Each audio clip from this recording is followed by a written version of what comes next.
going to talk about going from being a student of Mokuhanga to teaching it, to being a student to teaching it, sort of going back and forth. The role of an artist's residency for someone in academia is invaluable. Not only does it allow a teacher or professor the uninterrupted opportunity to make their own work, it also has the direct effect on their pedagogy and academic career. 2 residencies at MILAB and 1 workshop in Japan have provided me the ability to expand my artistic practice and simultaneously broaden the content of the courses I teach. In this paper, I will discuss the wonderful challenges of teaching Mokuhanga to a young generation of college students, most of whom are not art majors, who seek an opportunity to work with their hands and explore their creativity. Through this cycle of residency to classroom to residency to classroom, I hope to inspire a new generation of Mokuhanga enthusiasts. My first exposure to Mokuhanga was in 2011 when I traveled to Kyoto and Big Island for the first IMC conference. A 2-day Mokuhanga workshop with Shoichi Kitamura was offered prior to the start, and I decided to enroll thinking, how hard can this be? As an experienced printmaker and college art professor, I consider myself proficient in all major print processes and consider woodblocks to be a specialty. Looking back, I had no idea how significantly that workshop would change the course of my own art practice and my career as a professor. The 2 days spent with Kitamura-san were eye-opening, to say the least. Differences in paper, tools, ink, registration, and aesthetics challenged me at every turn and exposed new possibilities for my own work and the way I think about printmaking. After that first IMC conference, I returned home and began planning an International Mokuhanga exchange portfolio and exhibition with a colleague, Carol Mathey, at my university. Though the portfolio and exhibition were successful and received great feedback, I did not feel I was proficient enough with Mokuhanga to add it to my teaching portfolio. More training was necessary. In the summer of 2014, I was a resident at MILAB in Kawaguchiko as part of a continuing study program for advanced artists. Under the instruction of Shinkichi Numabe, Mokuhanga fundamentals were reiterated and demonstrated in depth. As I've come to discover since then, every chance to watch someone work in Mokuhanga is a whole new experience, adding immensely to my knowledge of everything from tool sharpening to parent selection to my choice of paper. Working intensely with Mokuhanga for 5 weeks allowed my work to develop far beyond the rudimentary prints I felt I had been making up to that point. After these 2 experiences, the workshop and the residency, I thought it was time to become the teacher of Mokuhanga, so I offered a Mokuhanga course at my college. As I said, I teach at St. Lawrence University. It's a small liberal arts college in upstate New York that offers undergraduate degrees in 3 dozen majors. A requirement of all students is to take an arts course. The most popular course is drawing, and we can never meet student demand for this course, so I decided to offer Mokuhanga through our department and through Asian Studies as an arts distribution. And I did not require a prerequisite for the course. What that meant was any student from the university could take this course regardless of prior art experience. I capped it at 10 students, and the students who took the course came from various fields: chemistry, English, economics, environmental studies, gender studies, and 1 art major. 1 student had taken a beginning printmaking class, a few had taken drawing, but the majority had taken no art courses. The course consisted of 5 projects, broken down into 4 woodcuts and 1 research paper. Because most students had little art experience, I taught at a slower pace than normal, having to introduce basic concepts, design, composition, materials, studio etiquette. The woodcut projects progressed quickly from a black and white self-portrait to the introduction of color via a master study. And for the master study, students could choose any work, either ukiyo-e or contemporary artists. The 3rd project was a color print, working from a photograph they had taken, focusing on the landscape of upstate New York. The final project was an exchange portfolio print that required students to produce an edition of 13.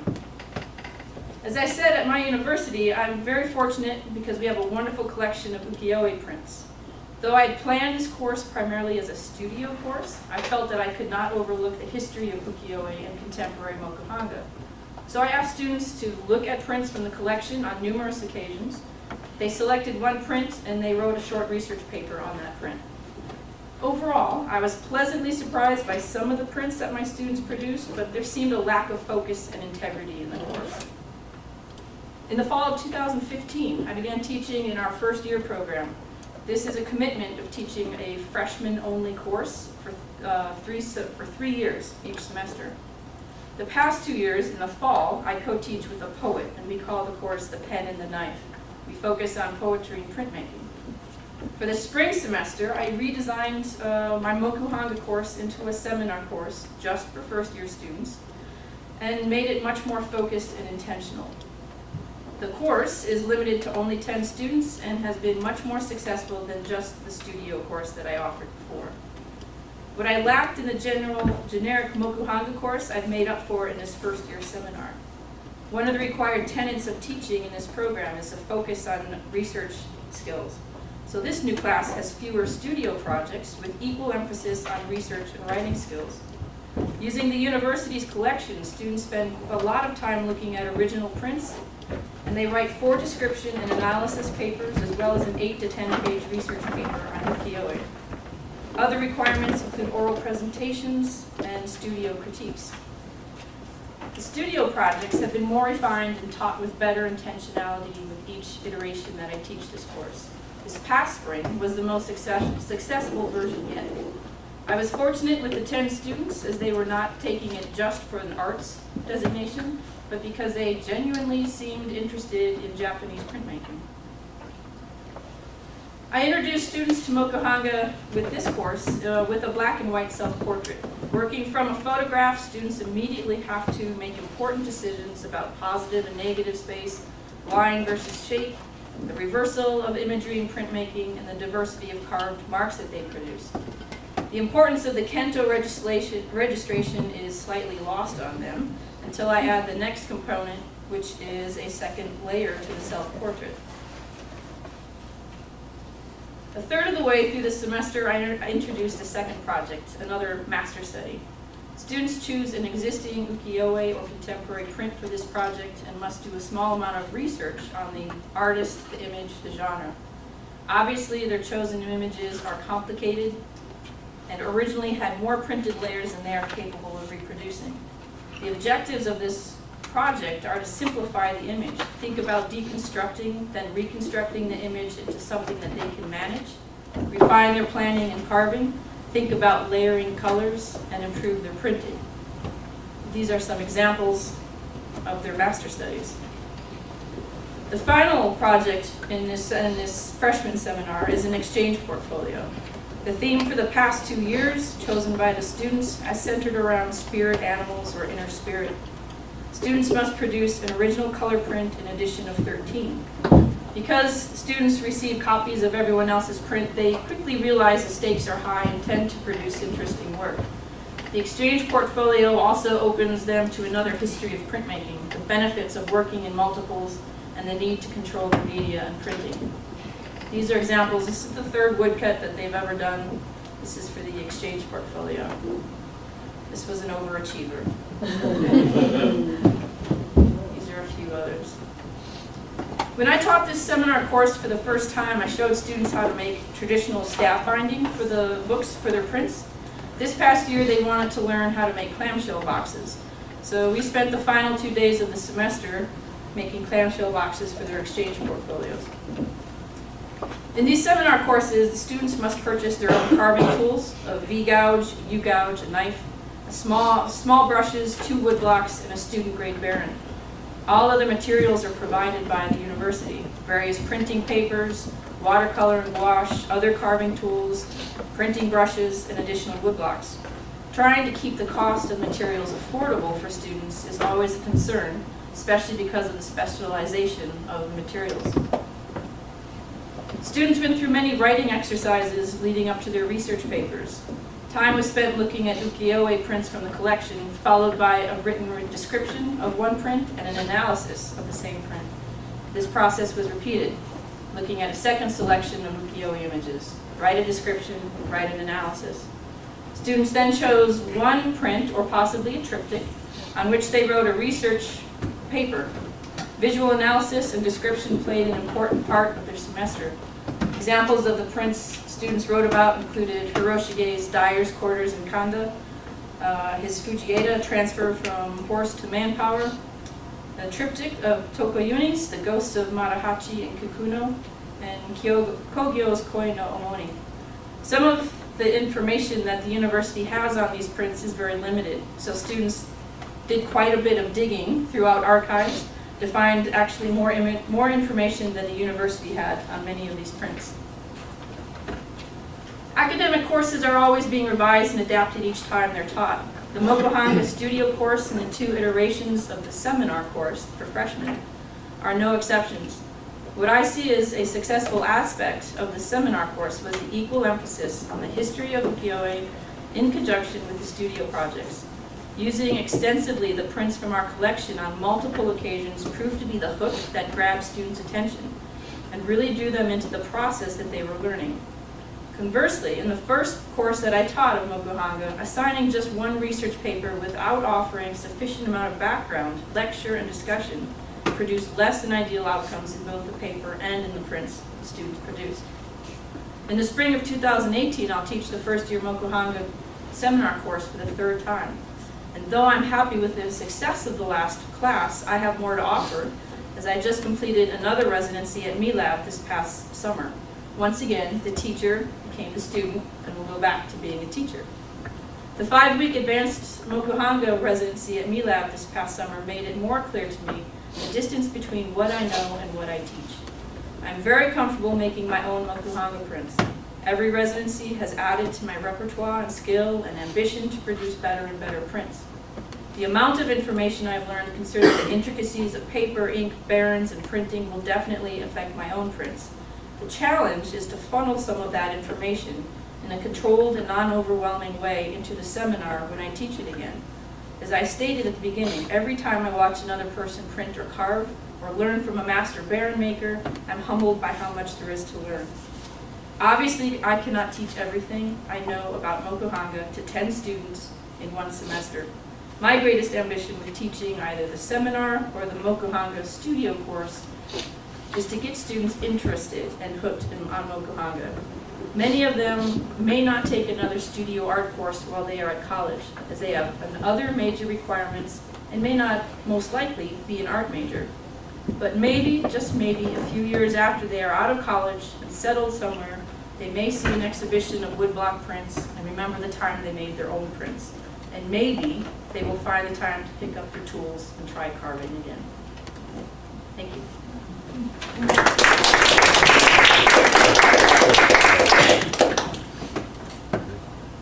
That was a donut. That was her inner spirit.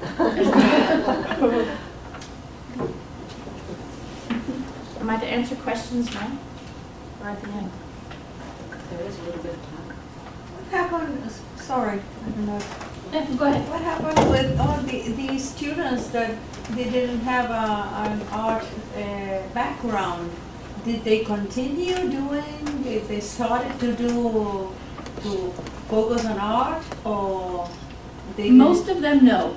Most of them are, I had 2 biochemistry majors, an economics major, so they were taking this course primarily for a distribution, an arts distribution. Most of them may never come back to take an art course, but I've had some who think they are going to be a business major and already have changed to be, maybe an art minor with their major, or have switched into the major. But it's difficult because they all come with different levels of background. So I have to try and keep everybody sort of on a level plane and still help those who have more interest to sort of accelerate a little. Yeah, it's a lot of work for you as a teacher. Yeah. Because it's very, you have to focus on each person individually. Yeah. And most of them, a lot of them don't have any tactile skills at all. They probably have never taken an art class even in high school. So at the very beginning, it's a lot of sort of very basic things to get everybody going. And do you think, because you taught other courses where that didn't happen, Right. What's your feeling about a course where you teach people who know about art, and a course where you teach people who are virgin. I've found that because it's Mokuhanga and because I still feel I'm sort of new at Mokuhanga, it's made me really slow down how I teach, and actually I think made me realize more things about Mokuhanga than if students already had a background in art. Even some basic things, you know, about composition, about how, you know, how to read an image. It's really made me better at that than if they had already come with a background and we just start making prints. So I also like the challenge of It's students who don't have an art background. So I was just gonna say, any thought along those lines, any thoughts about creating a Mokuhanga course for people who are interested in art or have an art background as opposed to, you know, the way you. Yeah, so the first Mokuhanga class I taught, I did not have an art prerequisite for it. And I think now that, I think I might. So I have a sort of an upper level printmaking class that's Mokuhanga. So students have at least a drawing class or something before they come to that. And the seminar class, which is for first year students, would be for students who don't have a background. So I could sort of have both. If it were more sophisticated for people who have an art background or are interested in printmaking in general, what things would you change or add? I would still require the research component to it. I really like that aspect of it. But I think we could do more experimental work with the printing and with carving and with inks, where I don't get to do any of that with the basic, where it's, you know, a month of just learning to carve an image, you know. So we'll see where it goes. Yeah. How do you handle supplies? I try and keep it as affordable as possible. So I actually go through McLean's, and they put together a kit. So my students can call, and they already have a kit assembled. It's a very basic kit, and it's probably around $80. So 3 tools, a few wood blocks, some brushes, and everything else. Thankfully, I teach at a college that still has a decent budget for supplies, and I'm able to supplement everything else.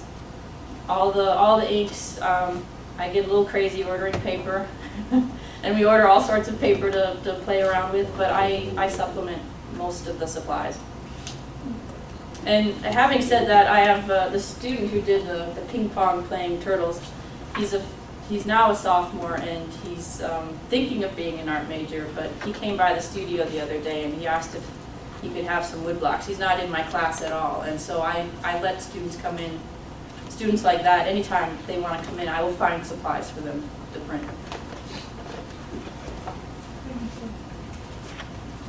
Oh yeah. Just one more, sorry. I don't really know where you come from, but I'm just curious about the climate and where you come from, if that has any effects. The opposite of Kawaguchi. So it's very cold in the winter. Yeah. So it's upstate New York, right near the Canadian border. So it's warm in the winter and very cold, or warm in the summer, very cold in the winter. And it definitely affects everything I've learned in Japan about printing. It takes a lot to keep the paper damp.